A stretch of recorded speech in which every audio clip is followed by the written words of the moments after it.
Bismillahirrahmanirrahim. Assalamualaikum warahmatullahi wabarakatuh. Alhamdulillahi rabbil alamin. Alhamdulillahilladzi bi ni'matihi tatimmus shalihat. Wassalatu wassalamu ala asyrafil anbiya'i wal mursalin wa ala alihi wa sahbihi ajma'in. Asyhadu an la ilaha illallah wahdahu la syarikalah wa asyhadu anna Muhammadan abduhu wa rasuluh. Usi nafsi wa iyyakum bittaqwallah faqad fazal muttaqun. Rabbi ishrah li sadri wa yassir li amri wahlul 'uqdatam min lisani yafqahu qawli. Amma ba'd. Alhamdulillah, jamaah semua yang dirahmati oleh Allah Subhanahu wa taala. Pada kesempatan pagi hari ini Allah memberikan kenikmatan yang sangat banyak dan sangat luar biasa kepada kita semuanya. Di antaranya adalah nikmat kesehatan, nikmat iman itu yang paling utama, nikmat kemampuan untuk melangkahkan kaki kita ke rumah Allah yang Masya Allah, Insya Allah penuh mulia dan keberkahan. Alhamdulillah, ini satu hal yang patut kita syukuri bersama ya ibu-ibu semuanya. Adalah di antara sekian banyak saudari-saudari kita sesama kaum muslimin, kita ini termasuk yang dipilih oleh Allah Subhanahu wa taala untuk mampu melangkahkan kaki dengan niatan thalabul ilmi syar'i. Dan insya Allah ini adalah satu hal yang luar biasa ya.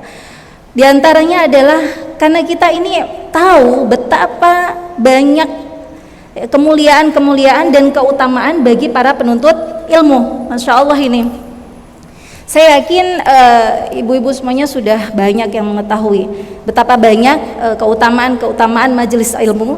Di antaranya adalah Rasulullah Shallallahu Alaihi Wasallam bersabda bahwa keutamaan orang yang datang menghadiri majelis ta'lim, menghadiri di mana di situ ada halaqah ilmu, ya, ilmu syar'i, kemudian kita mendatanginya, maka Allah akan memberikan ketenangan di dalam hati kita, ya kan? Allah akan memberikan rasa tenang, Allah akan memberikan rasa tentram di dalam hati kita. Sesiapa saja yang mendatangi majelis ta'lim, maka Allah akan tenangkan di situ.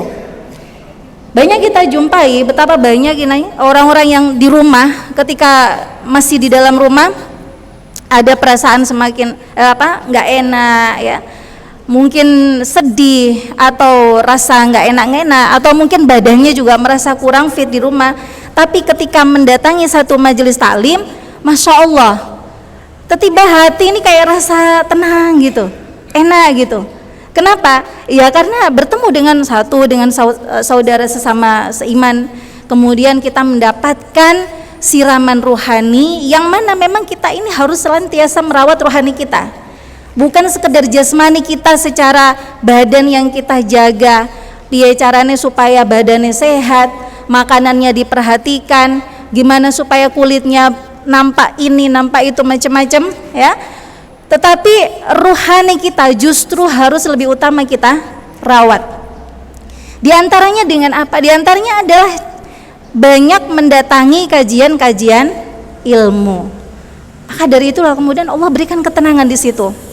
Kemudian Rasulullah menyampaikan juga keutamaan bagi orang-orang yang datang ke majelis ta'lim adalah Allah akan naungi dengan rahmat. Allah akan turunkan rahmat kepada siapapun yang mendatangi kajian taklim, siapapun yang datang ke taman-taman surga Allah yang ada di dunia ini, yaitu majelis taklim, halaqah pengajian, itu Allah akan naungi rahmatnya. Yang berikutnya Allah akan datangkan para malaikat untuk mengelilingi kita.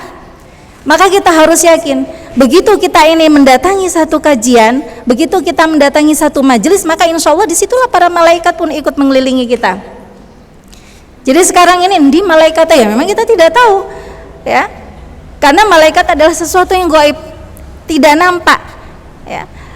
Jadi kalaupun sekarang ini yakin bahwasanya di sini adalah para malaikat ini ikut bersama mengelilingi orang-orang yang datang ke kajian taklim, maka insya Allah di situ saya yakin tidak ada orang yang berkeinginan untuk berbuat maksiat ya. Insya Allah tidak ada. Kenapa? Karena di sekeliling kita adalah para malaikat, Bu. Apa kemudian ada orang datang ke kajian kemudian duduk bertiga atau berempat ngobrol ghibah? Kan tidak ada. Pasti nanti akan ditegur oleh sebelahnya. Mbak, minta maaf, tolong dijaga suaranya dulu. ya. Nggak ada kesempatan untuk ghibah, nggak ada kesempatan untuk berbuat jahat dan sebagainya. Kenapa? Karena di sekitar kita ini adalah para malaikat-malaikatnya Allah Subhanahu wa ta'ala. Kemudian di antara keutamaan yang berikutnya adalah Allah menyebut siapapun yang datang ke majelis taklim, ke halaqah yang di situ dibahas ilmunya Allah yang bersumber dari Al-Qur'an maupun As-Sunnah, Allah sebut namanya. Si fulanah datang, si ibu ini datang, ini datang, disebut namanya di depan semua makhluknya Allah Subhanahu wa ta'ala di arsy. Masya Allah, luar biasa. Jadi berbahagialah kita semuanya yang pada pagi hari ini Allah berikan kemampuan. Kalau waktu, kesempatan, saya yakin banyak sekali orang-orang yang mendapatkan waktu dan kesempatan, ya. Banyak di luar itu. Kalau kita lihat jam-jam segini, ibu-ibu yang sudah putra-putrinya sudah pergi ke sekolah semua, sudah tidak ada balita, mungkin di rumah juga tidak ada orang tua, sementara suami sudah berangkat kerja, sudah kayaknya udah enak aja, Bu. Udah anaknya kan udah berangkat kan tadi jam 6:30, jam 7 mungkin paling maksimal, karena ada sebagian sekolah yang 7:30 itu baru masuk. Itu kan sudah setelah ngantar sekolah. Kenapa? Ya sudah selesai, tinggal paling beres-beres rumah, apa masak, yang insya Allah masih bisa ditunda waktunya. Tapi banyak di antara saudari-saudari kita yang punya waktu dan kesempatan, Allah belum berikan kemampuan untuk datang. Dan belum mampunya untuk datang ini bermacam-macam faktor. Bisa jadi karena memang niatnya yang memang belum ada. Bisa jadi ada satu hal ataupun sebab yang kemudian dia tidak bisa mendatanginya. Maka kita sangat bersyukur kepada Allah Subhanahu wa ta'ala. Pada pagi hari ini kita ini termasuk yang Allah berikan taufik, Allah berikan bimbingan, Allah tuntun langkah kaki kita keluar dari rumah menuju ke tempat yang sangat mulia, yang insya Allah setiap pahalanya mengalir di setiap langkah-langkah kaki kita. Amin ya rabbal alamin. Salawat dan salam semoga tetap tercurahkan kepada junjungan kita Nabi Muhammad sallallahu alaihi wasallam beserta para istri, para keluarga, para sahabat-sahabat beliau, dan bagi umatnya sampai akhir zaman nanti insyaallah. Amin ya rabbal alamin. Ibu-ibu semuanya, mungkin saya perdana ini ngisi di sini ya. Berjumpa dengan ibu-ibu ini baru pertama kali. Seperti yang sudah dikenalkan tadi, saya bisa dipanggil siapa aja boleh. Ibu Sulis boleh, Mbak Sulis boleh, Umi Sulis boleh, Ustazah juga boleh. Saya persilahkan aja. Saya selama ini alhamdulillah ikut bersama-sama mengajar di Pondok Pesantren Al Mu'min Nguruki sejak tahun 2000 sampai sekarang alhamdulillah. Kemudian alhamdulillah saya dikaruniai putra putri 7 orang. Ini perkenalan dulu, Bu. Nggak kenal maka nggak sayang kan. Ini siapa ini ujuk-ujuk kok di depan? Ki sopo iki? Orang kenal, orang opo, tiba-tiba ngomong panjang lebar. Alhamdulillah saya putra putri 7 orang. Yang satunya Allah jadikan tabungan dan simpanan untuk saya dan suami. Alhamdulillah, mudah-mudahan nanti dipertemukan oleh Allah Subhanahu wa ta'ala fi yaumil akhir.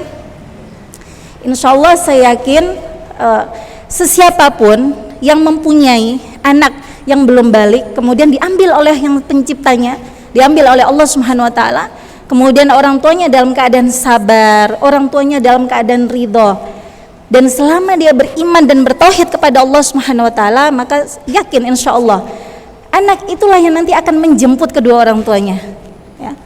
Di surga itu nanti dia akan mencari mana ayah dan ibuku ya Allah.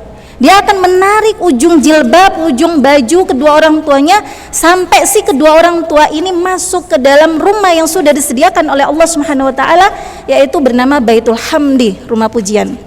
Maka sesungguhnya ujian, betul, ujian kehilangan anak itu sudah luar biasa itu, Bu. Nggak bisa diucapkan dengan kata-kata ya. Waktu itu anak saya umur 6 bulan, sedikit cerita saja. 6 bulan masih bayi. Baru mau MPASI waktu itu, sakit hanya 3 hari. Qadarullah, Allah lebih sayang terhadap putra saya itu.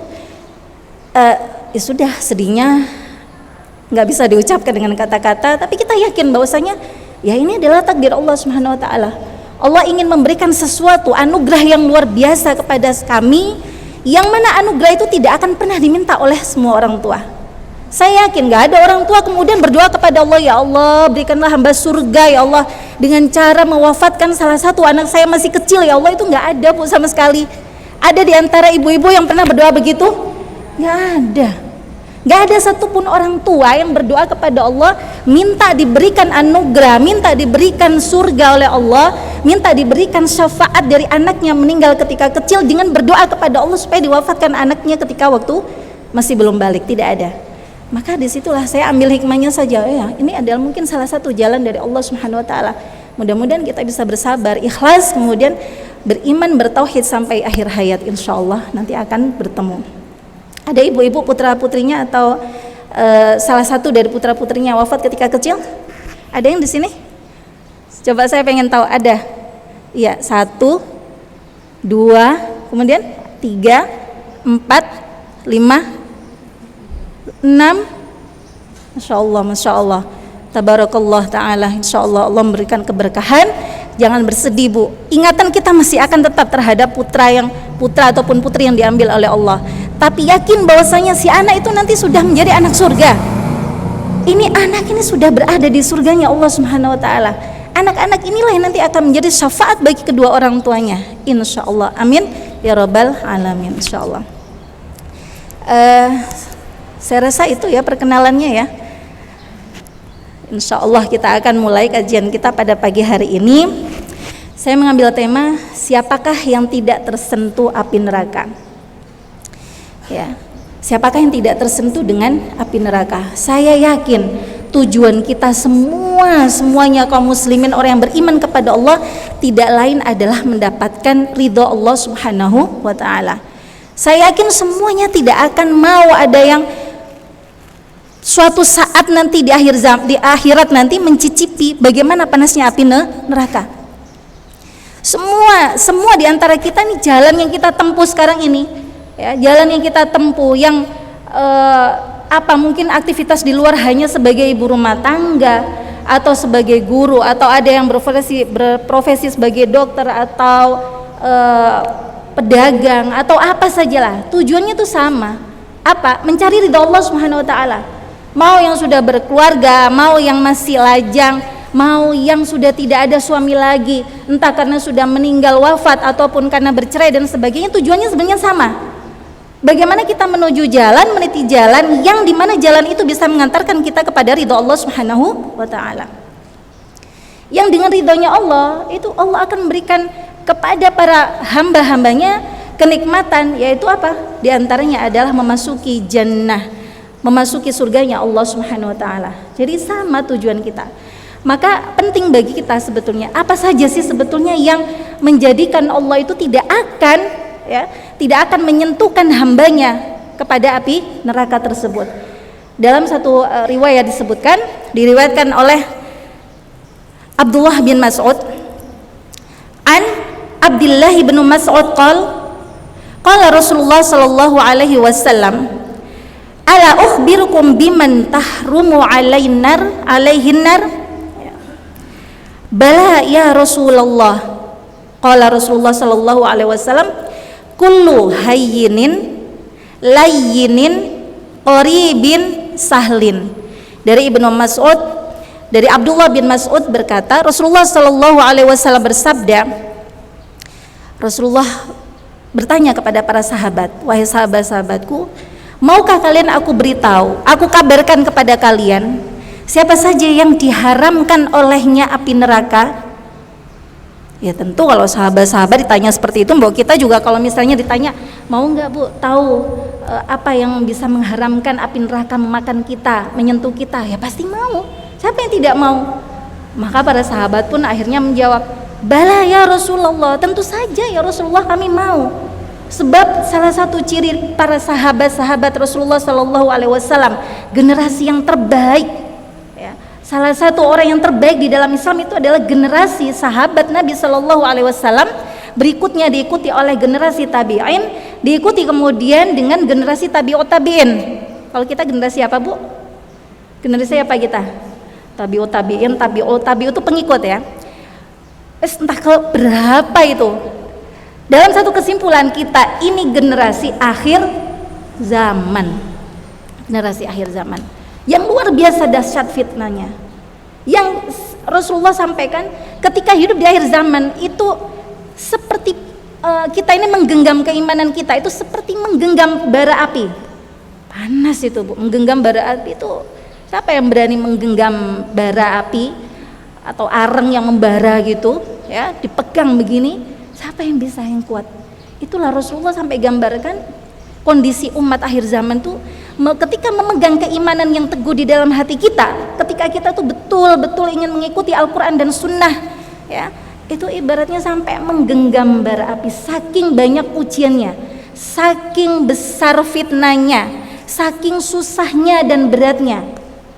Bagaimana tidak di saat generasi kita seperti ini, zaman seperti ini, Masya Allah luar biasa ya, kemajuan diiringi dengan kemajuan teknologi yang luar biasa pesat ya, yang dari benda kecil ini segala apapun bisa kita peroleh, bahkan mungkin hanya diri kita dan benda ini saja yang tahu, ya kan Bu? Hanya diri kita dan ini saja yang tahu. Kalau dia lupa bahwasanya Allah dan malaikat itu senantiasa berada di samping kanan kiri kita, mencatat segala apa yang kamu lihat, apa yang kamu baca, apa yang kamu ketik dengan jari-jarimu. Ini luar biasa nih Bu. Banyak sekarang itu kasus segala macam bermula dari ini. Kemaksiatan tuh banyak bermula dari sini. Saya bukan katakan kemudian ini benda-benda yang sangat membawa musibah, tidak ya. Benda ini Masya Allah, ini bisa dikatakan juga dengan ghabatul ilm. Apa itu ghabatul ilm? Hutannya ilmu, hutan belantaranya ilmu tuh bisa ini juga bisa menjadi ghabatul maksiyah, yaitu hutannya maksiat. Berarti tinggal siapa yang menggunakannya, tinggal jari-jari kita ini kita ketik apa, tinggal mata kita ini kita gunakan untuk melihat apa dan membaca apa, melihat tontonan apa, itu kita yang mendalikan keimanan dalam diri kita masing-masing. Berat itu Masya Allah, luar biasa berat ya. Dulu ketika belum ada ini Masya Allah mungkin tidak sedahsyat ujian ataupun fitnah yang dialami oleh kaum muslimin ya. Orang bisa mungkin kecanduan dengan sesuatu yang sama sekali tidak ada manfaatnya, menjadi gamer ya, waktunya habis untuk melihat game-game lah. Kita ini udah ibu-ibu udah emak-emak ya, nggak mungkin tau saya main game-gamean loh. Siapa bilang nggak mungkin? Banyak ibu-ibu yang sudah di rumah, nggak ada sesuatu yang dilakukan, sementara niat untuk datang ke kajian, niat untuk mengaji, niat untuk belajar agama tidak ada ya. Fasilitas tersedia semuanya di rumahnya, nggak perlu beli kuota, suaminya semua yang memenuhi, wifi-nya ada, semua lengkap ya. Sudah nggak ada lagi yang diinikan, dia cuma rebahan, kemudian aplikasi game yang entah itu game apa ini macam-macam, akhirnya setiap saat waktunya habis di atas permainan-permainan yang tidak ada manfaatnya.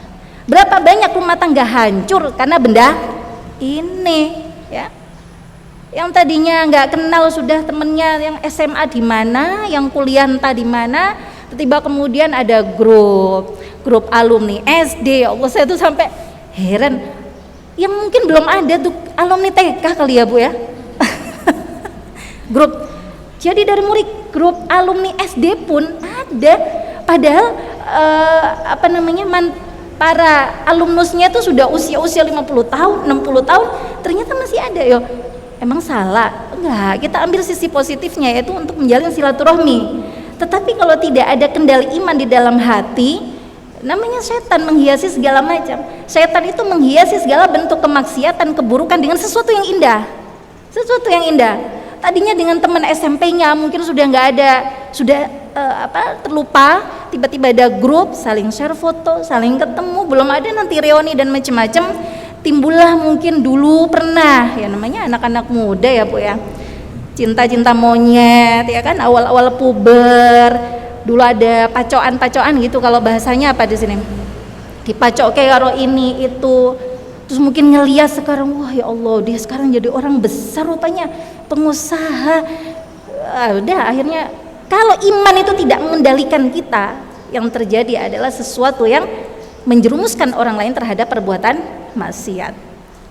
Ya, insyaallah mudah-mudahan kita semuanya dimudahkan oleh Allah menghadapi fitnah akhir zaman ini dengan istiqomah ya, dengan teguh, dengan betul-betul bimbingan dari Allah Subhanahu wa taala. Nah, itulah para sahabat. Jadi para sahabat itu ketika Rasulullah bertanya, "Kalian mau tidak aku tunjukkan siapa saja yang diharamkan olehnya api neraka?" Semua antusias. "Tentu saja wahai Rasulullah, pasti wahai Nabi sallallahu alaihi wasallam." Maka Rasulullah sallallahu alaihi wasallam beliau bersabda, "Qala kullun," setiap, hayyinin ya, hayyinin, layyinin, qaribin, sahlin. Nanti insyaallah kita akan bahas satu persatu. Oh, berarti nama hayyin itu bagus-bagus. Nanti kalau ada ibu-ibu yang pengen punya putri kemudian nanti lahir bisa dinamakan hayyinah, bisa dinamakan layyinah. Siapa ini hayyin? Ya, hayyin ya, itu adalah salah satu dari akhlak mulia. Hayyin itu adalah salah satu dari akhlak mulia, yaitu orang-orang yang memiliki ketenangan dan keteduhan lahir maupun batin. Hayyin itu tenang gitu orangnya, teduh, orang lihat itu seneng aja Bu. Kita melihat seseorang suka dan tidak terhadap seseorang itu bukan dari penampilan wajah loh, bukan dari tampilan jasmani, tapi dari apa? Orang itu akan nampak baik, nampak tenang, nampak teduh, itu adalah dari hatinya. Penampilan biasa aja, baju yang dipakai mungkin biasa-biasa saja, mungkin bahkan sangat sederhana, tapi Masya Allah wajahnya, karena hati ini benar-benar dipenuhi oleh ilmu, itu akan keluar memancar dari wajahnya. Maka hayyin itu adalah orang-orang yang memiliki ketenangan dan keteduhan lahir dan batin. Masya Allah Bu, ini satu golongan yang oleh Allah, yang Rasulullah Shallallahu Alaihi Wasallam katakan bahwa inilah nanti orang-orang yang tidak akan kena api neraka. Nah, apa saja indikator orang-orang yang hayyin itu? Indikator ataupun ciri-cirinya yang bisa diketahui, atau bahkan nanti kita bisa untuk mencapai level orang hayyin ini adalah jika satu ya, orang hayyin ini tidak mudah melaknat atau memaki. Gak suka melaknat atau memaki Bu. Jadi tutur lisannya nih Masya Allah dijaga betul. Dia tidak mudah-mudah untuk menjatuh-jatuhkan orang, tidak mudah-mudah untuk keluar ucapan-ucapan yang tidak disukai oleh orang lain. Melaknat itu apa sih? Melaknat itu ya, melaknat itu adalah diantaranya adalah mengutuk dan ingin menjauhkan orang lain dari rahmat Allah Subhanahu wa taala.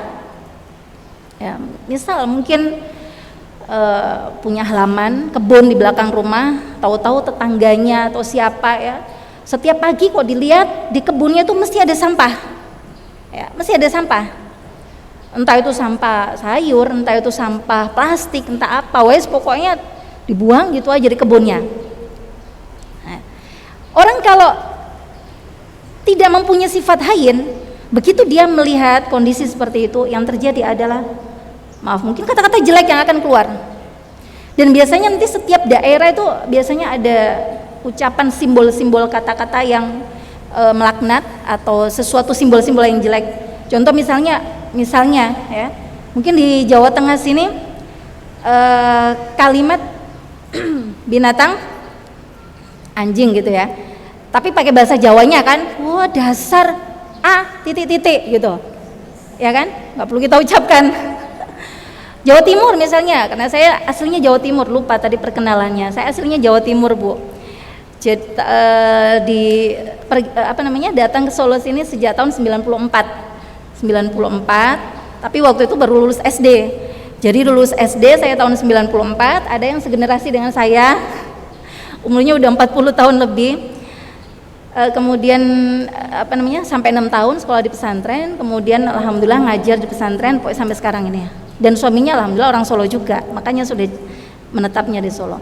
Kalau orang Jawa Timur ada simbol laknat yang sering diucapkan oleh orang sana, yaitu dengan bahasa mengatakan orang lain dengan sebutan jang k rik. Loh, mungkin kalau kita Jawa Tengah mungkin memang kenapa toh?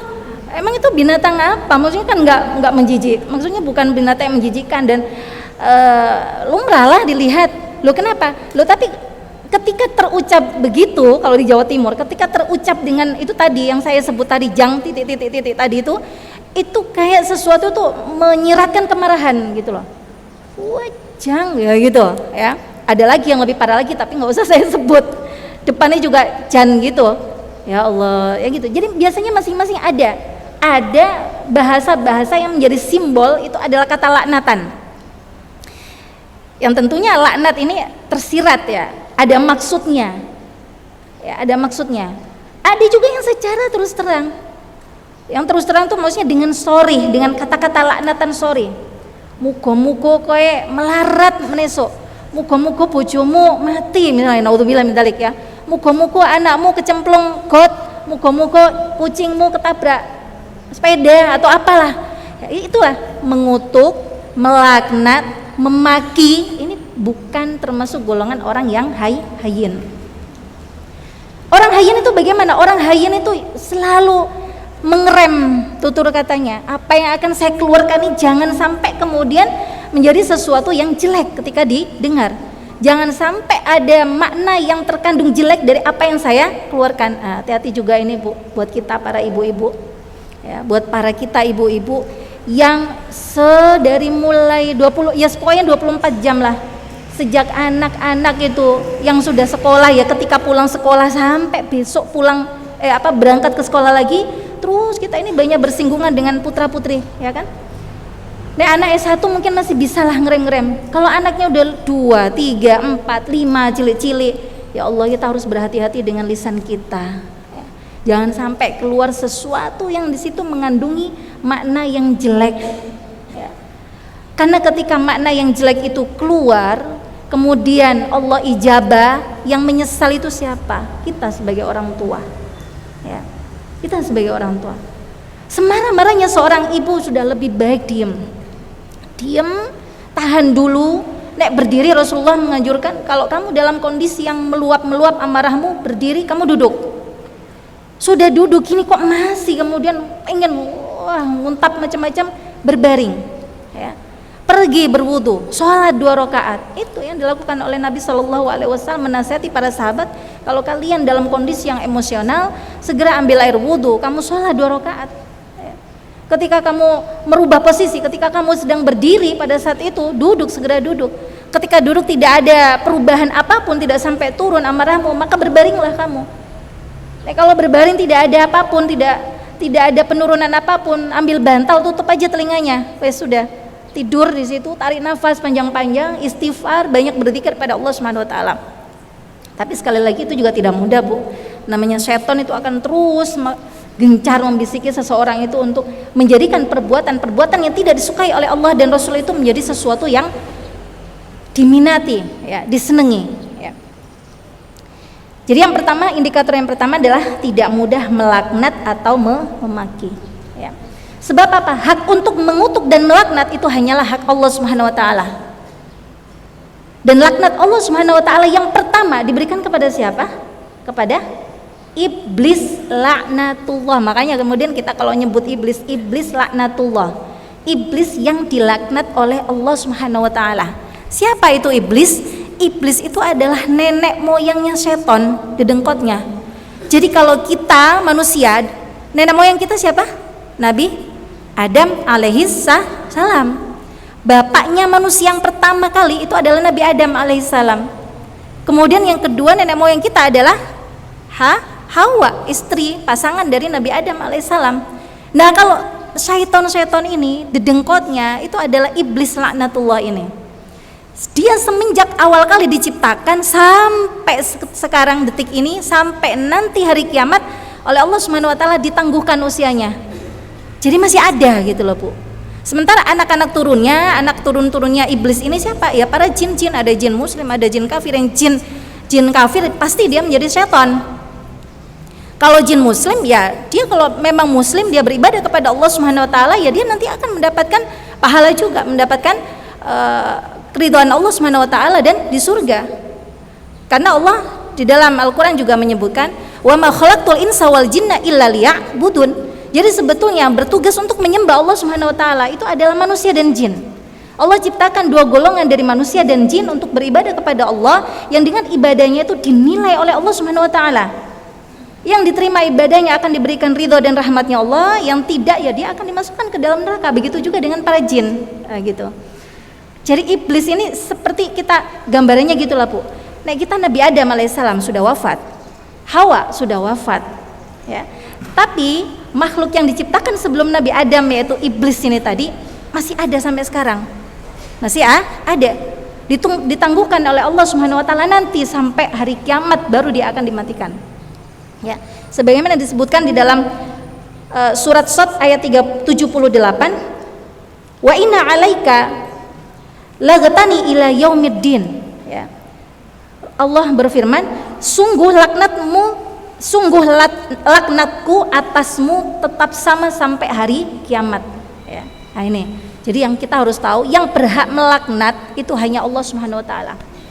Jadi kita sebagai manusia itu ojo sampai nek iso ojo gampang-gampang melaknat, memaki, semarah-marahnya apapun, sekecewa-kecewanya hati kita, sedidolimi-doliminya, ini harus kita jaga, jangan sampai melaknat. Ya, saya di sini, saya kok baru nemu hadis ini ya tentang melaknat ini. Ya, sebelumnya saya belum pernah dengar.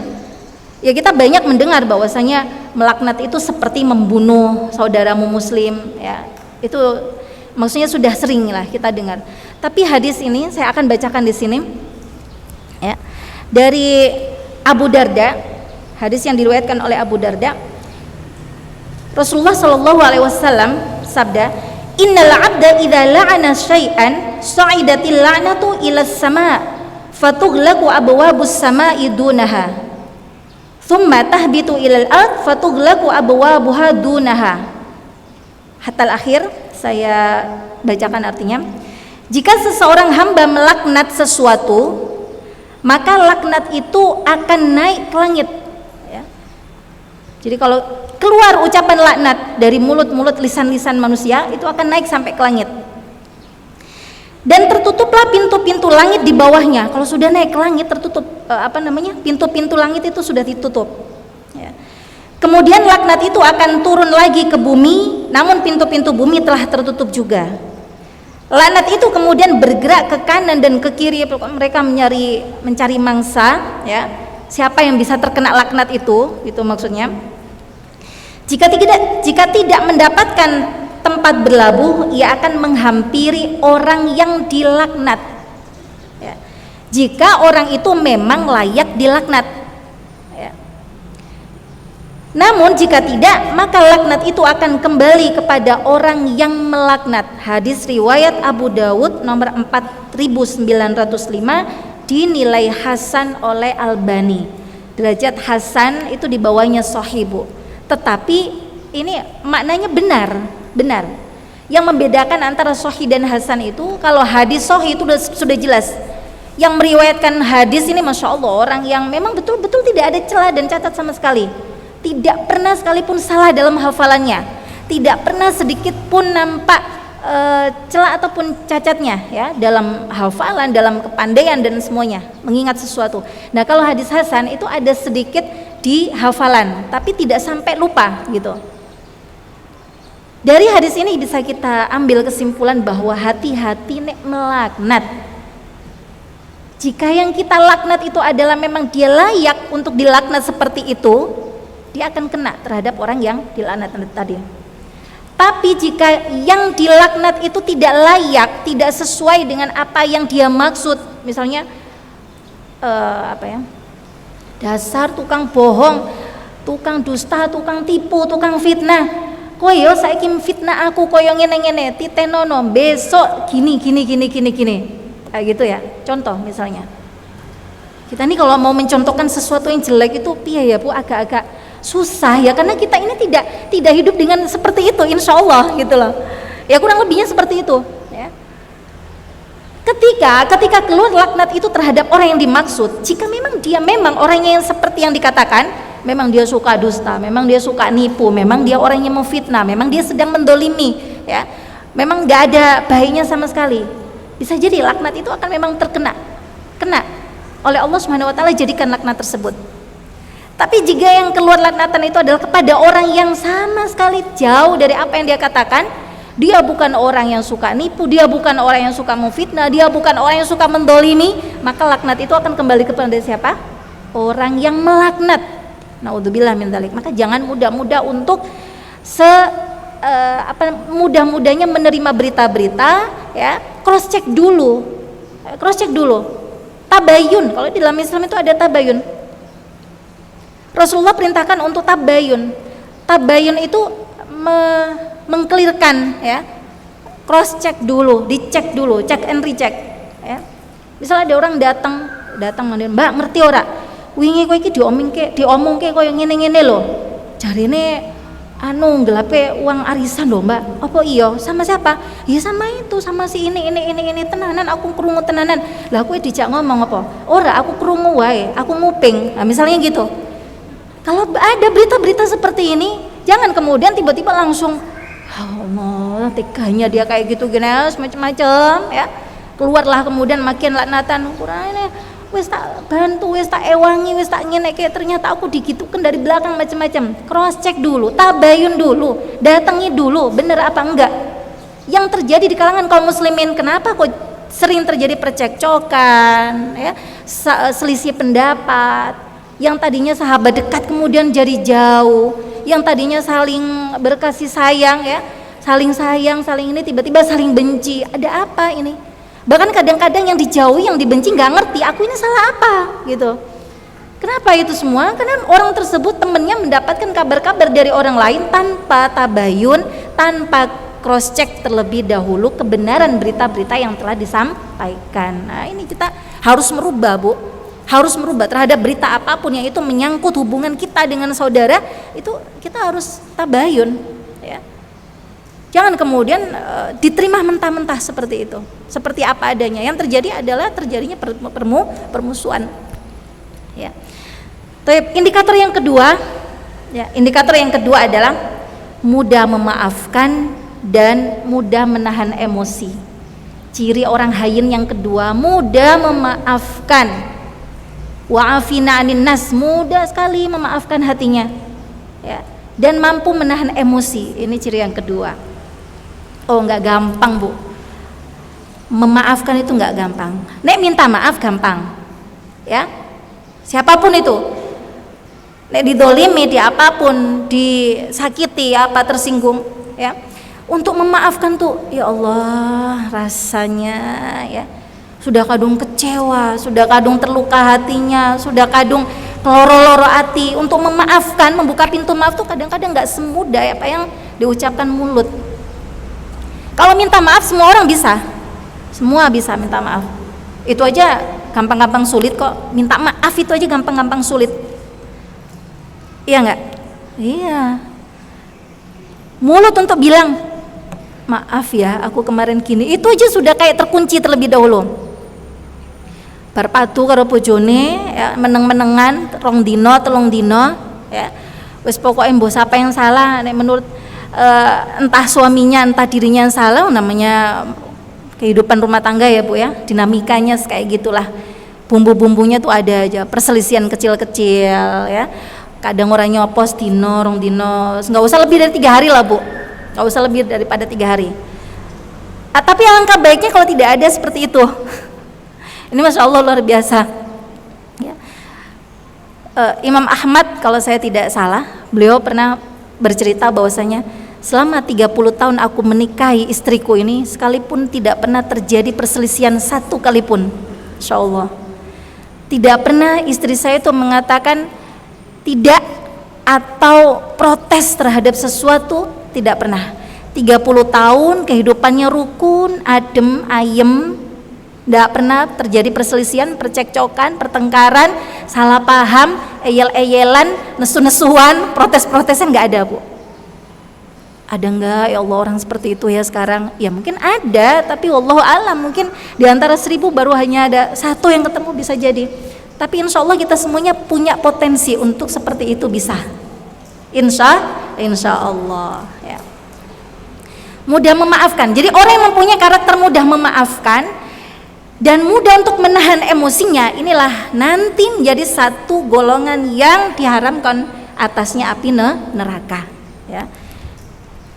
Ada satu riwayat kisah dari Abu Bakar As-Siddiq, ya. Ketika saat terjadi fitnah kepada ibunda Aisyah radhiyallahu anha, ya. Haditsul ifki, kalau kita pernah membaca haditsul ifki, itu adalah satu fitnah yang dilontarkan oleh beberapa orang kepada siapa? Kepada ibunda Aisyah. Di antaranya adalah pentolannya orang-orang munafik. Sengaja memfitnah ibunda Aisyah ketika tertinggal dalam suatu perjalanan bersama Nabi Shallallahu Alaihi Wasallam. Rupanya ibunda Aisyah ini tertidur dan tertinggal oleh kafilah ini. Jadi Rasulullah bersama para sahabat-sahabat ini sudah berjalan, sudah kembali melakukan perjalanan. Rupanya ibunda Aisyah ini tertidur dan tertinggal tanpa sadar. Rasulullah ternyata istrinya masih ketinggalan gitu loh. Nah, rupanya pada saat itu ada salah satu orang sahabat, ya, Sofwan, yang dia juga tertinggal karena ada keperluan buang hajat, datang ke tempat itu. Loh, kok Rasulullah sudah pergi?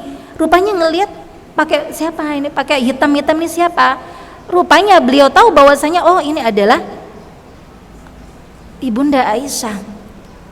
Akhirnya nggak mungkin kemudian sahabat itu meninggalkan beliau sendiri karena kondisinya sepi, tidak ada siapa-siapa. Kalau misalnya ada naudzubillah mungkin orang jahat ataupun binatang buas dan sebagainya, yang tentunya akhirnya dikawal oleh sahabat ini, dikawal ibunda Aisyah ini. Tentu saja dengan jarak yang insya Allah lah, maksudnya betul-betul tidak terjadi ikhtilat, tidak disentuh atau apa, tidak. Akhirnya sesampai Madinah adalah kemudian timbullah pemikiran dari orang munafik pentolannya untuk memfitnah ibunda Aisyah. Nah, iki perjalanan wong loro, ngapain kalau bukan zina gitu. Naudzubillah min dzalik. Jadi ibunda Aisyah saat itu difitnah sebagai orang yang selingkuh. Hatinya kayak apa, bisa dibayangkan. Istri Nabi, istri Rasulullah, jaminannya surga, lautan ilmu, banyak hadis yang diriwayatkan oleh ibunda Aisyah, langsung dijodohkan oleh Allah Subhanahu wa taala, ya. Wanita yang paling dicintai oleh Nabi Shallallahu Alaihi Wasallam, salah satu istri yang dicintai oleh beliau, ya, difitnah selingkuh. Ketika mendengar itu ibunda Aisyah, hati ini udah remuk redam itu, Bu. Ya. Abu Bakar As-Siddiq juga begitu. Ayahanda dari ibunda Aisyah ini sedihnya luar biasa, sampai menangis, sampai mengurung diri. Nggak tahu, semua pada saat itu Rasulullah juga bahkan bersedih. Sementara Rasulullah tidak berani mengatakan bahwasanya istriku tidak berbuat seperti itu, kecuali Rasulullah menunggu wahyu, datangnya wahyu dari Allah Subhanahu wa taala untuk menyampaikan kabar bahwasanya istrimu ini tidak melakukan suatu tuduhan yang dilontarkan oleh orang-orang munafik itu. Akhirnya lama kejadian itu sampai beberapa waktu, akhirnya sampailah turun, ya, ketika Rasulullah memanggil Abu Bakar As-Siddiq, memanggil ibunya Aisyah, berkumpul di rumahnya, semua tertunduk dalam kondisi yang susah, berat hati, ya. Tiba-tiba Abu Bakar melihat Rasulullah kondisinya agak bergetar. Abu Bakar tahu bahwasanya Rasulullah mendapatkan wahyu dari malaikat Jibril, ya, dari Allah Subhanahu wa taala melalui malaikat Jibril menyampaikan turunnya ayat surat An-Nur ayat 11 sampai 20. Ibu nanti bisa membaca, ya. An-Nur ayat 11 sampai 20. Di situ adalah wahyu Allah Subhanahu wa taala sebagai bayina ataupun keterangan bahwa ibunda Aisyah ini bersih. Beliau tidak berselingkuh, apalagi naudzubillah sampai kemudian berzina dengan sahabat tersebut. Begitu turun, tapi ibunda Aisyah ini sudah masuk kamar duluan. Sudah nangis, mungkin kalau kita seorang bayangke ya, Bu, ya. Bayangkan loh. Mungkin kalau wanita zaman sekarang tahu aku ini istri baik-baik, ketika suami tidak langsung percaya, bener mas, misal bener mas, aku iki orang ngopo-ngopo lo ya, aku iki ketinggalan di rest area, terus ketemu sama Pak Iki tonggo misalnya, terus aku bingung, HP ku ning nggone mobil, sementara aku ketinggalan, aku ngepil ya ora iso, tiba-tiba ketemu tonggo dijak barengan loh mas, aku orang ngopo-ngopo tenan, demi Allah, sumpah demi Allah, ya. Itu misalnya ada suami yang kemudian aku ora percaya, kok mesti selingkuh, padahal istrinya masya Allah nih orangnya nih, Bu, misalnya masya Allah nutup aurat, nggak pernah neko-neko, luar biasa perhatian sama istri, pokoknya nggak ada track recordnya yang jelek itu nggak ada lah. Tapi ketika mendapati kasus seperti itu, kemudian suami tidak langsung percaya, bahkan mungkin aku ora percaya kowe orang ngopo-ngopo. Hatinya istri gimana kira-kira? Padahal mungkin itu tonggo yang ya sudah baik lah, api lah, maksudnya wis koyo dianggap dulur misalnya. Itu misal ya. Itu mesti akan terjadi perdebatan panas. Mesti istrinya juga, ya Allah Pak, beneran ora percaya. Aku selama ini kayak apa sih sama kamu tuh? Taatku sama kamu tuh kayak apa?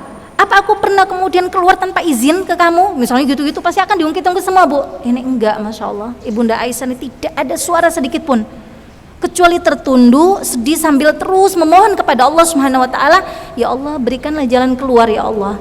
Ya Allah bersihkanlah hamba ya Allah. Kuserahkan semuanya kepada Engkau ya Allah. Bukan adu otot, bukan ngeyel di depan suaminya, bukan adu otot ngeyel di depan bapak dan ibunya, tidak. Langsung masuk kamar dalam kondisi bersedih sampai kemudian Rasulullah menerima wahyu tersebut. Masya Allah, ini luar biasa nih Bu, pelajaran yang luar biasa. Adakah istri zaman sekarang yang seperti itu? Ya, Masya Allah. Ya tentu nggak ada lah, Ustaz. Masa ya menyamai Bunda Aisyah, mana ada? Emang nggak ada, Bu. Ya. Subhanallah. Sampai kemudian wahyu turun, wahai Abu Bakar As-Siddiq, alhamdulillah kita sudah mendapatkan kabar gembira bahwasanya Aisyah ini bersih. Dia tidak berselingkuh, dia suci, dia ini, alhamdulillah semuanya ikut senang. Sampai Abu Bakar menangis saking senengnya. Aisyah dipanggil tapi belum mau pada saat itu. Ibunda Aisyah ini masih di kamarnya dalam kesedihan, dipanggil Rasulullah, baru kemudian setelah beberapa panggilan langsung datang dan diberikan kabar tersebut. Udah selesai. Nah, dari kisah ini saya ingin cerita bahwa ternyata Allah lah yang membuka siapa saja yang telah menuduh Ibunda Aisyah berbuat keji seperti itu. Di antaranya rupanya ada orang yang bernama Mistah, ya. Mistah ini siapa? Mistah ini adalah salah seorang pembantu dari Abu Bakar As-Siddiq. Sejak kecil ada di dalam rumahnya, yang hidupnya ditanggung oleh Abu Bakar As-Siddiq. Bayangkan Bu, setiap bulan sahabat Abu Bakar As-Siddiq ini memberikan nafkah kepada Mistah. Mistah itu laki-laki ya. Diopeni, dikasih makan, dicukupi kebutuhannya, tidak ditelantarkan, ditampung di dalam rumahnya. Mistah ini adalah salah satu yang ikut andil menyebarkan berita bohong tadi, gitu. Bayangkan Bu, sahabat Abu Bakar ketika ngerti, ya, ketika faham siapa di antara yang menyebarkan berita itu, yaitu Mistah tadi. Kira-kira kalau ibu menjadi posisi sahabat Abu Bakar, apa yang terjadi? Apa? Keluar kamu dari rumahku sekarang juga ya. Wes, diambil koper, diambil semua baju-bajunya, pergi kamu dari sini. Langsung bayang kayak, wih kok sinetron ini gitu. Loh, pada saat itu sekali bersahabat Abu Bakar As-Siddiq itu juga sudah sempat mengucapkan, kalau begitu aku bersumpah wahai Mistah, aku tidak akan memberikan kamu lagi nafkah. Jadi sudah tersempat keluar. Tapi kemudian Allah menurunkan surat kelanjutannya, yaitu An-Nur ayat 22, yang dimana di dalam surat An-Nur ayat 22 tersebut Allah memberitahu, wahai orang-orang yang mempunyai kelapangan rizki, ya, tidak sepatutnya engkau tidak membantu orang yang membutuhkan. Saya terjemahan secara pastinya tidak tidak betul-betul tidak begitu paham ya, tapi maksudnya demikian. Ya, belum begitu hafal, tapi maksudnya demikian. Wahai orang-orang yang mempunyai kecukupan, mempunyai kelapangan rizki, ketahuilah bahwasanya jika ada orang yang membutuhkan, bantulah dia, jangan engkau berhentikan. Maka sesungguhnya ampunan Allah itu lebih besar, ya. Maka sesungguhnya ridho Allah itu akan lebih besar untukmu. Ketika kemudian Abu Bakar As-Siddiq ini mendengar teguran Allah lewat surat An-Nur ayat 22 tadi, kemudian langsung beristighfar, astaghfirullahaladzim, wahai Mistah, baiklah kamu aku maafkan, dan aku akan tetap memberikan nafkah bagimu. Nah gitu ya, Masya Allah Bu. Jadi memaafkan. Sahabat Abu Bakar ini luar biasa orangnya tuh Bu, Masya Allah. Sahabat Abu Bakar ini kalau kita hitung-hitung ya, beliau itu beriman kepada Allah Subhanahu wa taala sekitar umur 38 tahun, sementara beliau wafat umur 63 tahun. Berarti ada waktu berapa tahun itu Bu memeluk Islam? 38 ke 63, 38, 48, 58, 25 ya, 25 tahun. Nah ibu-ibu ini Islamnya sejak umur berapa? Sejak kecil Islam semuanya Muslim? Ya udah, berarti dikurangi aja. Baliknya umur berapa? Sekarang umur berapa? Saya baliknya umur 10 tahun. Enggak ya. Kalau masa dulu kayaknya jarang yang 10 tahun ya Bu ya. Anak-anak sekarang ya. Baliknya saya umur 15 tahun. Saiki umurnya piro? 40 tahun, 50 tahun. Lebih banyak mana? Ya. Tapi Masya Allah Abu Bakar As-Siddiq ini disebabkan karena hati beliau. Orang yang Masya Allah lunak, pandai memaafkan, ya, pandai memberi udzur kepada siapapun. Saya agak persingkat ini karena masih banyak rupanya. Baru satu ya Hayin ya. Taib. Jadi itu salah satu contoh ya. Bagaimana sih orang itu mudah memaafkan dan menahan emosi. Indikator yang ketiga adalah berlapang hati atau salamatus sodar. Ciri orang Hayin tadi yang pertama apa Bu? Yang pertama tadi apa? Tidak mudah melaknat dan memaki, mudah memaafkan dan menahan emosi. Yang ketiga adalah lapang hatinya atau salamatus sodar. Salamatus sodar tuh hatinya tuh lapang, hatinya nggak sempit, hatinya itu baik kepada jadi dia kepinginnya semua itu dia bisa berbuat baik kepada semuanya. Mudah memberikan udzur bagi saudaranya yang lain. Ngasih udzur itu ya Bu, ngasih udzur itu mudah memaklumi, memberikan kemakluman bagi orang lain.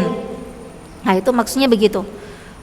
Dodone ki lapang seluas samudra. Makanya kita minta itu ya Allah, jadikanlah doa yang selalu kita panjatkan, Rabbis rohli sodri, ya Allah lapangkan hati hamba ya Allah. Jangan dilupakan doa itu Bu. Nek iso tuh sering-sering dibaca ya. Bainal adan wal iqamah. Cari waktu-waktu yang mustajab ketika berdoa. Waktu-waktu mustajab berdoa ya diantaranya adalah ketika di tengah malam, sepertiga malam akhir, setelah menunaikan sholat kita berzikir berdoa kepada Allah. Di antara adzan dan iqamah, alhamdulillah bagi ibu-ibu yang rumahnya dekat masjid yang kedengeran suara adzan dan iqamah, berbahagialah, bersyukurlah kepada Allah Subhanahu wa taala. Allah berikan waktu yang Masya Allah mustajab di antara adzan dan iqamah. Jadi ketika ba'da adzan kita berdoa, selesai adzan, kemudian disitulah ibu-ibu silakan mau berdoa apa saja sampai nanti iqamah itulah waktu yang mustajab. Dongo apa ya? Dongo sak banyak-banyaknya, ribuan mungkin jutaan yang doa yang perlu kita panjatkan kepada Allah Subhanahu wa taala. Rabbis rohli sodri wa yassir li amri wahlul 'uqdatam min lisani yafqahu qawli. Allah di antaranya kita minta kelapangan hati. Orang itu kalau sudah mendapatkan kelapangan hati, diberikan oleh Allah kelapangan hati, hati itu seperti samudra luas. Sudah insya Allah dapat apa? Wah itu ya sama di hatinya atau dadanya itu tidak merasa sempit. Dikasih Allah senang dia bersyukur, dikasih Allah ujian, musibah, sakit, ya kesedihan dan sebagainya dia bersabar. Ya. Tidak mudah sempit hati. Mudah sempit hati itu sidik-sidik mutung, sidik-sidik ngeluh, ya. Sedikit-sedikit dia tidak terima terhadap apa yang terjadi pada dirinya. Itu tandanya hatinya sempit. Tapi kalau kita ini minta sama Allah hati yang luas, dada yang luas, lapang, Masya Allah, nampung banyak gitu loh Bu. Apa ya dikasihkan Allah ya Allah, sabar, syukur, sabar, syukur. Nah, gitu ya. Kemudian yang keempat ya, indikator yang keempat adalah tenang. Orangnya tenang, Hayin itu tenang, penuh pertimbangan, tidak terburu-buru. Nah, itu namanya Hayin. Orang kemerungsungan. Tapi bukan lelet loh ya, lain. Kalau lelet itu kelemat-kelemek, maksudnya opo wes pokoknya nyantai gitu kan. Udah waktu sholat nyantai, itu namanya terlalu lelet, itu bukan tenang ya. Kalau ya kita sesuai dengan situasi dan kondisi. Kalau memang ini adalah perintah untuk sholat, seruan sholat sudah kita dengar, ya harus bersegera. Jangan kemudian lah aku pinginnya jadi orang Hayin wes pokoknya apa-apa ngadepiku tenang. Nah, itu namanya salah menempatkan makna ya. Tenang di sini adalah pembawaannya tuh tenang, kalem ya. Apa-apa tuh dipertimbangkan baik-baik, dipikir panjang pendeknya, manfaatnya, madorotnya, itu namanya Hayin ya. melangkah apapun selalu dia pikir manfaat untuk akhiratku apa, madharat untuk akhiratku apa, ya itu terus yang dipikir. Ini diridhoi oleh Allah apa enggak? Dengan ini Allah seneng apa enggak? Jangan-jangan aku melakukan gini Allah enggak ridho. Jangan-jangan Allah benci terhadap apa yang aku lakukan. Penuh pertimbangan dan tidak terburu-buru. Dan tidak terburu-buru. Jauh dari sifat terburu-buru. Sebab sifat terburu-buru itu juga al-ajalatu minas syaiton. Terburu-buru itu bagian dari syaiton, ya, bagian dari syaiton. Apa iya nek keburu-buru itu Bu. Misalnya tadi, ya. Tadi Arab datang ke pengajian terburu-buru. Wah, pokoknya cepet-cepet, takut terlambat, takut ini. Ada wae nantinya. Ternyata sampai masjid sini sandalnya selen, ya, si cine merah, satunya sandal jagong, satunya sandal pengajian. Kan biasanya beda kan Bu? Biasanya kan beda-beda tuh ibu-ibu nih. Oh iki ning kanggo jagong ki enek klip-klipe sithik, sing ono HS sithik, sing disimpen rapi, diserbeti di apa gitu. Oh iki ning kanggo pengajian yang biasa-biasa wae, sing nyaman aja dipakai kan gitu. Karena keburu-buru berangkat dari rumah bisa jadi satunya nganggo sandal jagong sebelah kanan, sisi sebelah kiri sandal biasa. Ada aja ya. Lali nggawa dompet lah, lali nggawa inilah macam-macam. Tekan kene, "Loh, buku catatanku ketinggalan." Ya. Sampai sini, "Loh, HP ku ketinggalan." Macam-macam karena keburu-buru tadi. Saya pernah begitu, Bu. Ya namanya kita ya manusia ya.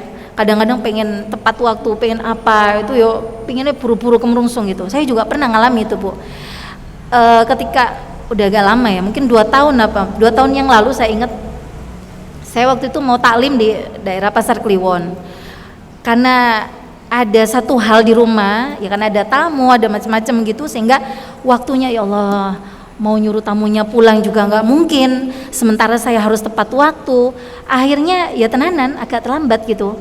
Akhirnya naik motor itu agak ngebut sayanya. Ya karena kemerungsung keburu-buru tadi. Sudah pokoknya pengen cepet sampai. Tiba di perempatan mana Luas Gading, lampu merah saya mau berhenti itu kerudung saya tuh nyenggol belakangnya truk gitu loh. Jadi truk itu ada kayak besinya gitu keluar nyenggol, akhirnya robek. Alhamdulillah Allah masih menyelamatkan manusia, nggak jatuh saya. Saya pada saat itu nggak jatuh, alhamdulillah, tapi sudah mulai goyang motornya itu. Saya alhamdulillah bisa mengendalikan diri, tapi ya efeknya ya robek jilbabnya. Bawahnya tuh robek gitu loh. Sampai di tempat pengajian teman-teman, "Loh kenapa Mas Anta kok ini robek jilbabnya?" Iya itu tadilah, itu karena saya itu ngikuti setan, sifat terburu-buru saya timbul pada saat itu. Akhirnya saya nyerempet, ditegur sama oleh Allah, nyerempet belakangnya mobil. Maksudnya orang yang terburu-buru tuh mesti enek wae gitu loh Bu, ya. Masa juga gitu, masa terburu-buru coba ibu-ibu. Wah, sudah macam-macam, yang garamnya tumpah, ya, yang kepotong. Ya Allah, subhanallah, saya juga baru diingatkan kemarin saya juga gitu. Baru kemarin itu, Bu. Ya sama kasusnya saya mau taklim, pagi-pagi saya harus siap masak gitu. Masaknya tuh wes kayak lebih dari chef bintang 5 mungkin. Susah gitu. Akhirnya begitu ngiris berambang tek ya itu. Maksudnya kena pisau. Diingatkan lagi sama Allah, Allahu Akbar, memang nggak boleh terburu-buru, apa-apa itu kita harus tenang gitu ya. Jadi hayyin itu adalah orang yang tenang, tidak terburu-buru. Tetapi memang di dalam Islam ada hal-hal yang memang harus disegerakan, harus diburu-buru, nggak boleh ditenang-tenangkan. Apa itu? Ya, dalam satu hadis disebutkan bahwasanya, bukan hadis ya, ini adalah perkataan seorang ulama ya. Qala Imamul Hatim Al-Asam rahimallahu, ya, salah seorang ulama salafus saleh berkata, al-ajalatu minasyaiton, terburu-buru itu adalah datangnya dari syaitan, illa fi khamsin, kecuali 5 perkara. 5 perkara ini yang boleh kita ini terburu-buru, boleh untuk tergesa-gesa, boleh nang cepet nang dang itu boleh. Apa itu? Yang pertama adalah it'amut ta'am idza hadarad dhaif, memberikan suguhan jamuan makan kepada siapa? Tamu. Masya Allah, ini yang pertama ini Bu. Jadi kalau ada assalamualaikum, waalaikumsalam, mbak monggo silahkan masuk, itu jangan diajak ngobrol terus sampai setengah jam, 1 jam Bu, sementara di mejanya kosong ya. Kenapa? Kalau ada tamu harus buru-buru nyugui, walaupun punyanya air putih wes, walaupun cuma punya karak di lodong, nggak apa-apa, keluarkan seadanya di rumah. Kalau nggak ada apa-apa piye, ya wes banyu putih ya. Udah cukup banyu air putih. Yang penting segera kalau ada tamu itu persilakan masuk ya. Gimana mbak kabarnya? Baik ya, sehat ya? Monggo silakan duduk dulu, langsung ke belakang. Ngapain? Ambil minum seadanya di rumah ya. Bisa bikin teh ya, masya Allah, ahsan, lebih baik. Ada sirup, bikinkan sirup. Air putih silakan, atau tamunya ditawari, mbak arep ngunjuk nopo, ini ada teh, kopi, jus, maunya apa? Monggo, saya banyu putih mawon. Alhamdulillah ya. Yang penting seadanya. Tapi kalau untuk tamu, utamakan yang paling baik, yang paling baik. Kadang-kadang banyak juga orang-orang yang kepekaannya tuh nggak ada, terutama mungkin generasi-generasi yang sekarang ya. Kalau orang dulu-dulu, masya Allah itu ya, masya Allah, orang-orang mbah-mbah zaman dulu itu, kalau bertamu itu mbok 10 rumah ya disuruh makan semua, ya kan? Nah kalau sekarang kepekaannya tuh sudah mulai banyak berkurang Bu. Mungkin nggak tahu, mama muda sekarang itu mungkin sibuk dengan gadgetnya ya. Begitu tamunya datang sudah masing-masing, mbak piye ini mau statusmu kok ini semuanya pada ini. Akhirnya sukuannya lali, banyu putihnya lali, sukuannya lali, semuanya lali sampai tamunya pulang ya. Nah ini kalau di dalam Islam, it'amut ta'am idza hadarat dhaif, boleh, harus menyegerakan ya, harus keburu-buru keenang disegerakan untuk menjamu tamu. Yang kedua adalah tajhizil mait idza mata, menyegerakan pengurusan jenazah. Ini harus, nggak boleh ditunda-tunda, nggak boleh tenang-tenang, nggak boleh nanti aja lah, wis tenang wae lah, dia wis mati wae lo, kok harus cepet-cepet, sudah loh dia nggak ngerasa kenapa-apa, wis sabar wae, nanti sampai rong dino, ini nggak benar. Jadi kalau ada saudara seiman kita yang wafat, harus segera diurus ya, dimandikan, dikafani, segera dimakamkan. Wa tazwijil bikri idza adrokat. Yang ketiga, hal yang harus disegerakan di dalam Islam itu adalah segera menikahkan anak gadisnya bila sudah tiba waktunya.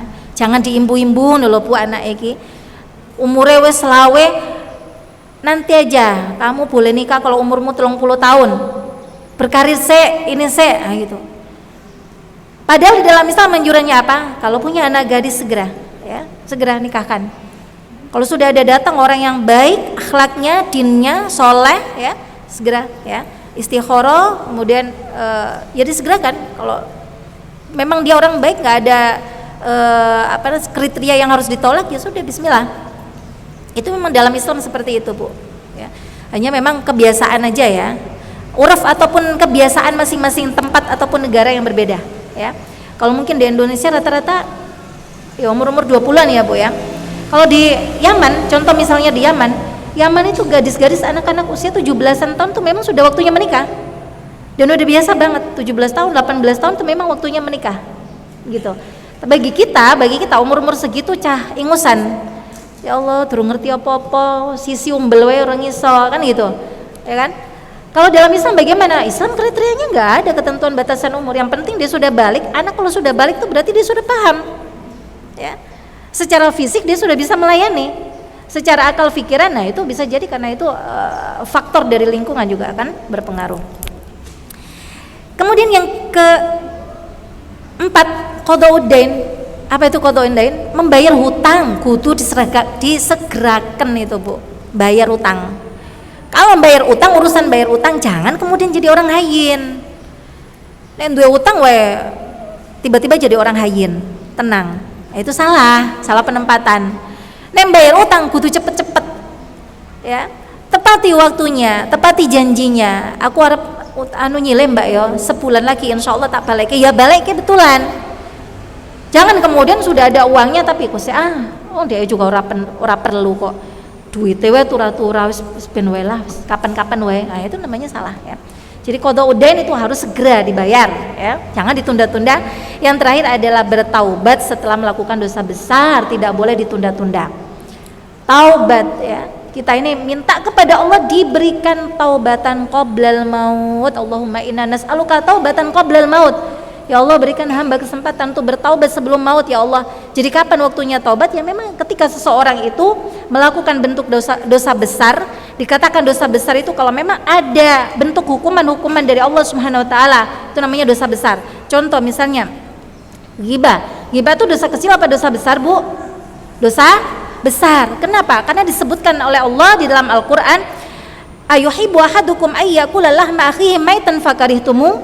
Kamu tuh suka, apa kamu suka makan daging bangkai saudaramu sendiri? Jadi perbuatan ghibah itu dikaitkan hukumannya apa? Seperti diibaratkan makan daging bangkai saudaranya sendiri. Maknanya berarti ini namanya dosa besar. Harus apa dosa besar itu? Ya dosa besar itu harus satu, memang taubat kepada Allah Subhanahu wa taala, mohon ampun kepada Allah Subhanahu wa taala, kemudian meminta maaf kepada yang bersangkutan. Itu kaitannya dosa besar. Nah, kalau dosa kecil bagaimana? Dosa kecil itu Allah akan ampuni lewat sholat kita, wudhu kita, ya, sedekah kita, tilawatil Quran kita, itu akan ampuni. Tapi kalau dosa besar tidak cukup dengan sholat, wudhu tidak cukup. Dia harus disertai dengan taubatan nasuha, ya. Nah, itu yang perkara-perkara yang harus disegerakan di dalam Islam. Tidak boleh tenang, pokoknya tenang, kalem, nggak boleh. Itu harus segera. Maaf, sampai jam berapa, Mbak? Sudah selesai harusnya? Sudah? Oh ya. Baik. Ya, sebentar saya ini sedikit. Ya, karena saya mungkin terlalu kelamaan nerangkannya, sehingga baru sampai satu hayin. Untuk yang lain itu siapa, kemudian qorib itu siapa, dan sahlin itu siapa, 3 keterangannya mungkin bisa ya 1 jaman nerangkannya. Tapi secara ringkas saja, kalau mungkin Allah takdirkan kita bisa berjumpa kembali, nanti insya Allah kita lanjutkan. Insya Allah ya, gitu aja ya. Insya Allah mungkin lain waktu kalau kita bisa menyambung kembali ya, yang belum selesai ini insya Allah nanti kita sambung. Saya nggak bisa kalau nerangkan sesuatu tuh harus padat, singkat. Saya inginnya tuh memang betul-betul kita ini paham betul gitu secara detail. Insya Allah mudah-mudahan Allah pertemukan kita kembali di dalam waktu yang lain, insya Allah mudah-mudahan. Baik, sebelum saya tutup, barangkali ada pertanyaan, silakan. Ya, fadhal.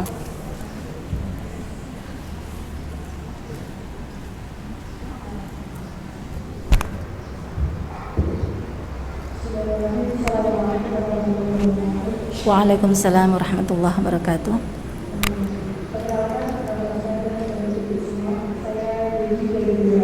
Oh, masya Allah. Amin ya rabbal alamin.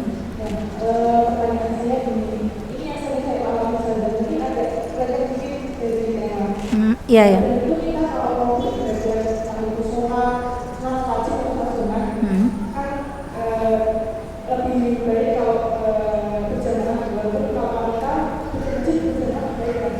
Iya.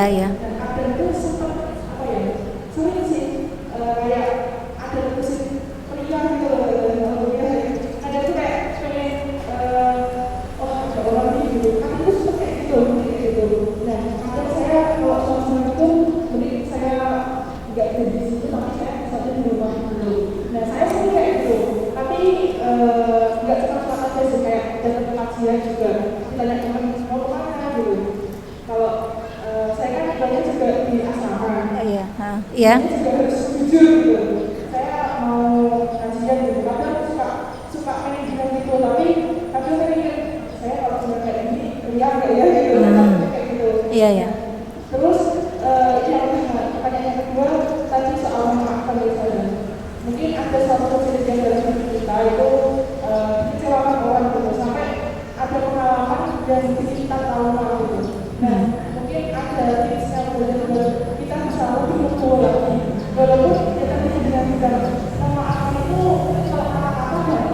Iya.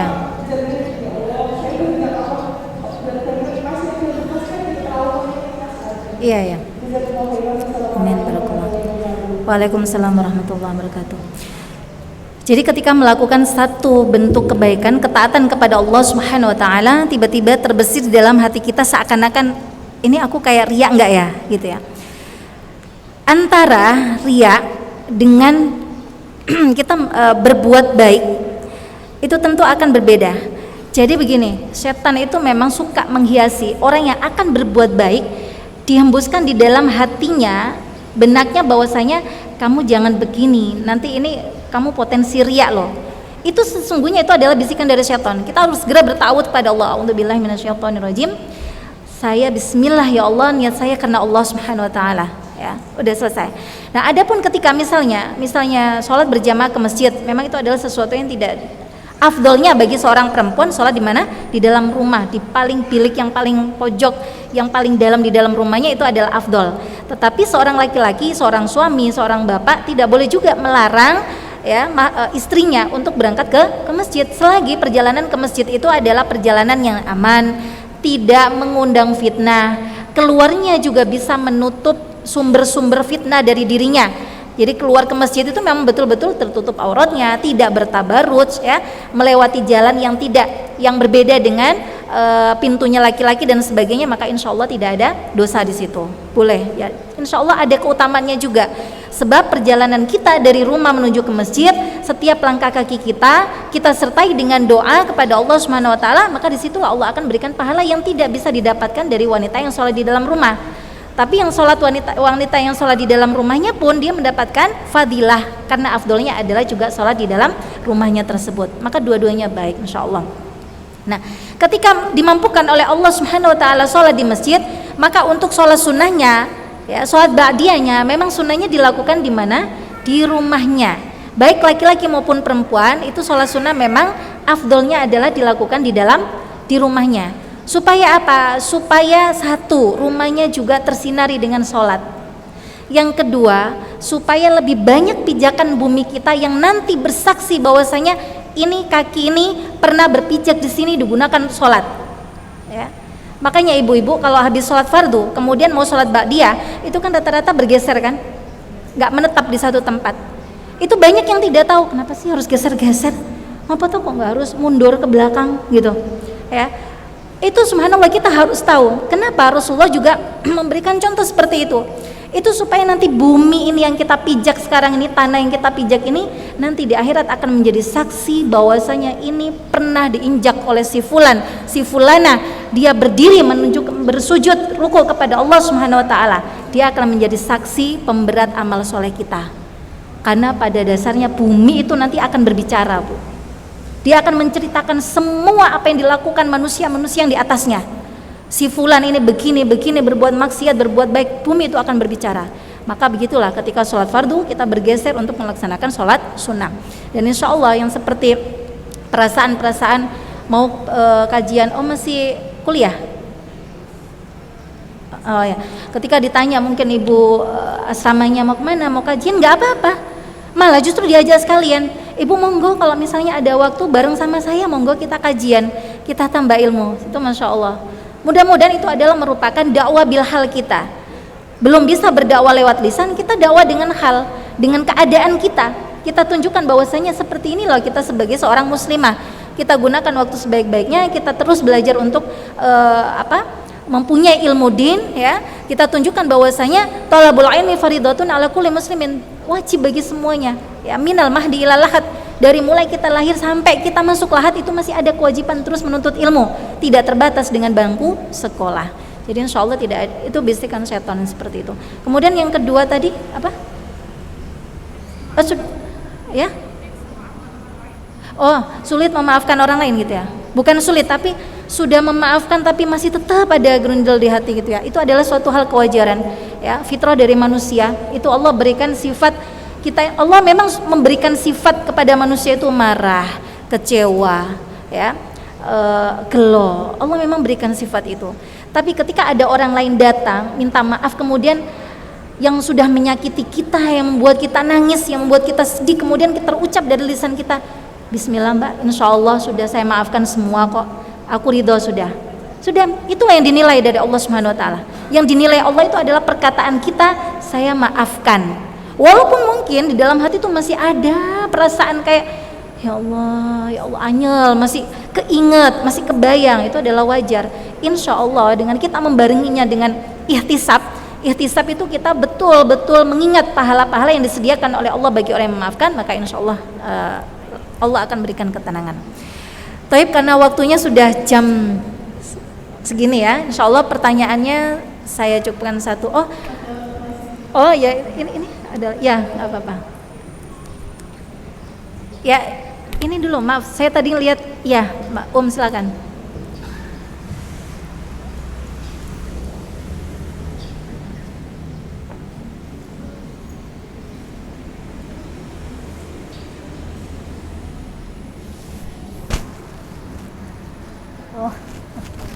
Maju aja nggak apa-apa, maju. Waalaikumsalam warahmatullahi wabarakatuh. Tafadhol. Iya. Iya.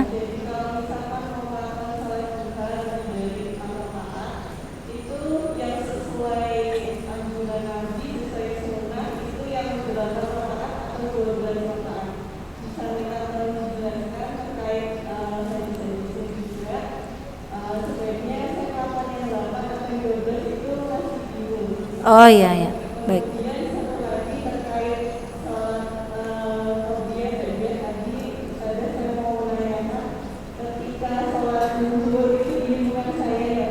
Ya.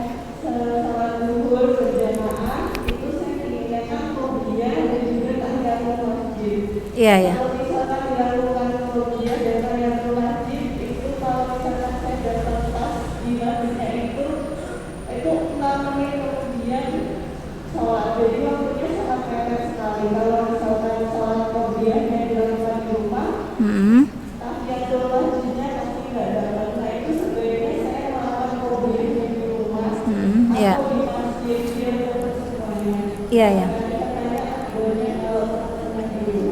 Iya, baik.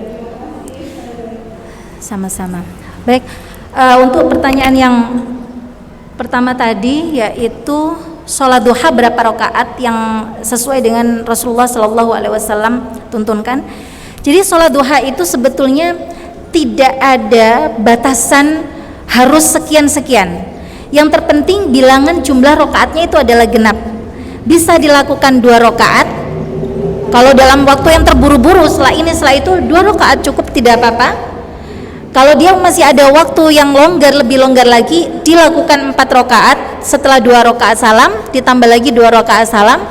Kalau memang dia betul-betul free, nggak ada apapun yang sudah ini sudah itu macam-macam, sudah nggak ada hal lain ya, dia kepingin sholat lagi, boleh kan? 6 rakaat boleh, 6 rakaat boleh, 8 rakaat boleh, 10 rakaat juga boleh, 12 rakaat juga boleh. Intinya tidak ada batasan berapa harus sholat duha. Dimulai dari bilangan yang minimal yang kecil rakaat 2 rakaat, atau sampai kemudian bilangan 8, 12 ya. Jadi tidak ada ini. Jadi silakan saja disesuaikan dengan waktunya. Saya bisanya 2 rakaat saja karena harus terburu-buru ngantor, ngajar dan sebagainya, silakan. Saya bisanya 4 rakaat, silakan ya.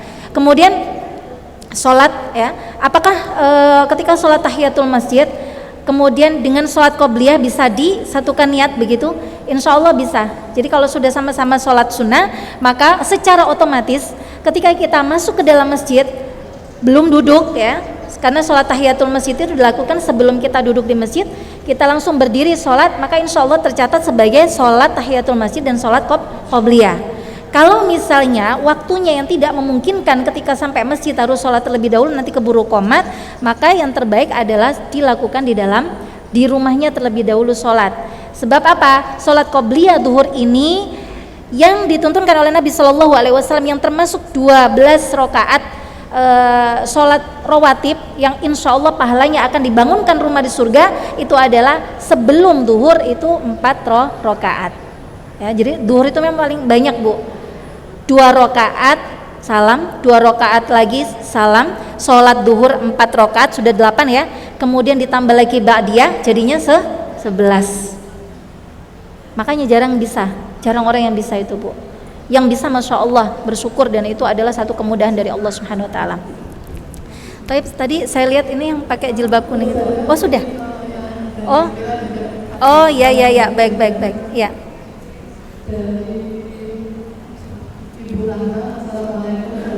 Waalaikumsalam warahmatullahi wabarakatuh. Bagaimana kita menyikapi dengan orang yang mempunyai sikap terburu-buru atau seringkali hatinya tergesa-gesa, dan kalau menyikapi masalah terkadang itu tidak diberikan dahulu. Bagaimana sikap kita terhadap menghadapi orang tersebut? Ya. Yang kedua, saudara, kalau puasa ayam itu dilakukan pas menurut tandanya, atau boleh di lain hari, entah itu pas awal, tengah atau akhir bulan. Karena kalau pas tanggalnya bagi ada acara arisan keluarga besar atau pas atau acara yang lainnya. Ya. Baik. Cara menghadapi orang yang tergesa-gesa ataupun terburu-buru, ya. Caranya adalah ya diberitahu. Diberitahu. Jika sifat itu ada pada diri sendiri, tahu ya, maksudnya mengenali diri sendiri, aku ini punya sifat keburu-buru, kebiasaan jelekku ini apa-apa kesusu-susu, ya. Maka apa yang harus dilakukan? Yang dilakukan adalah berilmu. Karena Masya Allah, dengan ilmu itulah wawasan kita akan terbuka. Dengan ilmu itulah kemudian kita tahu bahwasanya, oh ternyata keburu-buru ini sifat jelek toh. Ternyata keburu-buru ini datangnya dari setan toh. Ternyata sifat terburu-buru ini pasti akan mendatangkan sesuatu akibat-akibat yang tidak baik toh. Nah, itu kita taunya dari apa? Dari ilmu. Ilmu didapat dari apa? Dari datang ke kajian taklim, dari bertanya kepada para guru, dari membaca ya buku-buku, kitab atau dan sebagainya. Silahkan ya, dari jalan apa saja, yang penting tahu bahwasanya oh ya, terburu-buru ini tidak baik. Itu kalau diri sendiri. Bagaimana jika itu kita lihat pada orang lain? Ya kita yang harus memberitahu. Kita beritahu bahwasanya sifat terburu-buru ini orang api loh. Sebenarnya terburu-buru itu bukan hanya saja sifat yang harus kita hindari ya secara syariat, tetapi secara medis pun sifat terburu-buru itu nanti berdampak secara kesehatan kita. Ya Bu ya. Orang yang suka keburu-buru, apa-apa merungsung, apa-apa kesusu-susu, itu nanti bisa jadi secara medis itu nanti ada gangguan asam lambung lah, mahnya naik lah, atau jantungnya berdebar-debar loh. Itu secara medis. Mungkin barangkali di sini ada praktisi kesehatan mungkin bisa menjelaskan tentang hal itu. Tapi yang saya baca, yang saya pahami itu juga begitu. Tiba-tiba tensinya naik, itu mesti dokternya nanti bilang enek opo iki, mesti opo-opoe kesusu-susu toh. Sering asam lambungan. Itu mesti nanti dokternya bilang yang tenang Bu, apa-apa jangan kemerungsung. Udah slow aja, tenang wae, kan gitu ya Bu ya, rata-rata ya. Nah, secara medis ada dampaknya, secara ini maka kita sampaikan kepada orang yang kita tahu dia mempunyai sifat terburu-buru tadi. Kemudian puasa Ayyamul Bid. Puasa Ayyamul Bid dinamakan puasa Ayyamul Bid, itu adalah bid itu artinya bercahaya, putih. Putih bercahaya. Dilakukan pada tanggal berapa puasa Bid? Tanggal berapa Bu? 13, 14, 15. Kenapa kok dinamakan Ayyamul Bid, hari-hari yang terang? Kenapa? Karena pada saat itu 13, 14, 15 itu bersinar, rembulan juga terang. Itulah tengah-tengahnya bulan itu ya, pada hari itu maka disunahkan untuk berpuasa Ayyamul Bid. Kapan waktunya? Afdolnya memang berurut-urutan 13, 14, 15. Namun ada pendapat ulama yang lain bahwa Ayyamul Bid ini boleh dilakukan di lain hari ketika pada hari itu dia udzur tidak bisa melakukannya, digantinya pada hari lain. Wallahu a'lam bishawab, tapi afdolnya dilakukan pada hari ke-13, 14 dan 15 insyaallah. Tapi ada lagi? Saya tadi melihat itu Ibu tuh. Sudah? Oh, sudah cukup. Oh ya. Baik. Ya, bisa ketemu juga nanti di sini, insya Allah. Alhamdulillah, Ustaz semuanya sudah memberikan tausiahnya dengan tema siapakah yang tersebut api neraka. Rasulullah SAW bersabda, yang harus tersebut api neraka adalah hayyun qayyum as-samad. Terima kasih. Saya tutup dulu ya. Saya belum nutup tadi. Baik ibu-ibu semuanya dirahmati oleh Allah Subhanahu wa taala. Alhamdulillah 1,5 jam ini kita lewati, mudah-mudahan semuanya dalam bingkai ibadah kepada Allah Subhanahu wa taala ya. Insyaallah diberikan oleh Allah kemudahan kita untuk talabul ilmi, keberkahannya juga. Sebelum saya tutup, saya mohon maaf sebesar-besarnya bila ada salah kata, khilaf dalam penyampaian atau sesuatu yang tidak berkenan, karena itu sejatinya adalah dari saya pribadi. Bila ada sesuatu yang benar, insya Allah itu pasti datang dari Allah Subhanahu wa taala. Sebelum saya akhiri dengan salam, saya ingin berdoa ya, mudah-mudahan dengan doa ini Allah ijabahi dan kita aminkan, mudah-mudahan insya Allah hajat dan kebutuhan kita dikabulkan oleh Allah Subhanahu wa taala. Amin ya rabbal alamin. Bismillahirrahmanirrahim. Alhamdulillahirabbil alamin, arrahmanirrahim, maliki yaumiddin. Iyyaka na'budu wa iyyaka nasta'in. Ihdinas siratal mustaqim, siratal ladzina an'amta 'alaihim ghairil maghdubi 'alaihim waladdallin. Allahumma salli ala Muhammad wa ala ali Muhammad.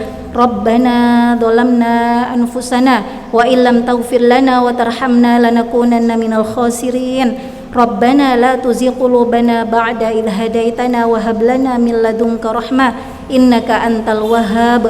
Rabbana hab lana min azwajina wa dhurriyyatina qurrata a'yun waj'alna lil muttaqina imama.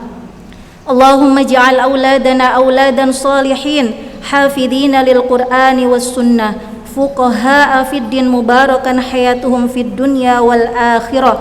Rabbana la tada' lana dhanban illa ghafartah wa la hamman illa farajtah wa la daynan illa qadaitah wa la hajatan min hawaijid dunya wal akhirah illa qadaitaha ya arhamar rahimin. Allahumma inna nas'alukal huda wat tuqa wal afaf wal ghina. Allahumma inna nas'aluka ridhaka wal jannah. Allahumma rzuqna husnal khatimah wa na'udzubika min su'il khatimah. Allahumma hawwin 'alaina fi sakaratil maut wan najata minan nar wal 'afwa 'indal hisab.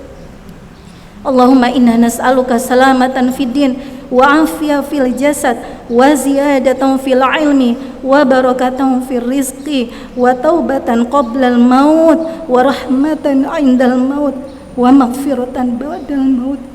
Rabbana atina fid dunya hasanah wa fil akhirati hasanah wa qina 'adzabannar. Walhamdulillahi rabbil alamin. Amin ya mujibas sa'ilin. Billahi taufiq wal hidayah. Assalamualaikum warahmatullahi wabarakatuh.